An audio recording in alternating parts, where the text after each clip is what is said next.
Dans le cadre d'un déplacement à Bruxelles, nous nous sommes entretenus avec plusieurs étudiants pour échanger avec eux sur leur rapport à la culture au sens large du terme. J'habite à Bruxelles depuis 2011. Non, je suis pas vraiment attirée par les arts anciens. J'ai pas vraiment toujours le temps parce que je travaille dans l'événementiel, donc j'ai des journées assez chargées. C'est plutôt le week-end, une ou deux fois par semaine en soirée. Consommation de l'art et des médias de divertissement, ce sont les thèmes que nous avons évoqués avec eux. Moi je privilégie largement la musique.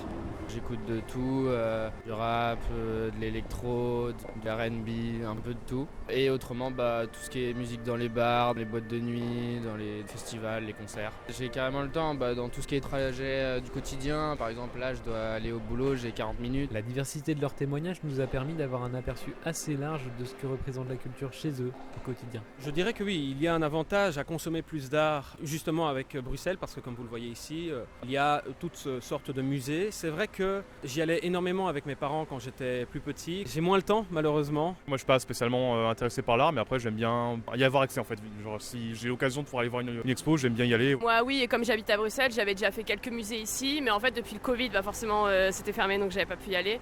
C'est vrai que du coup, dès que je vais dans un autre pays, j'essaye de faire tous les musées possibles. Au sein de cette capitale belge multiculturelle, on aura ici compris que ce rapport à la culture est forcément influencé par le quotidien de ces jeunes avant toute chose et par leur rapport subjectif à cette même culture.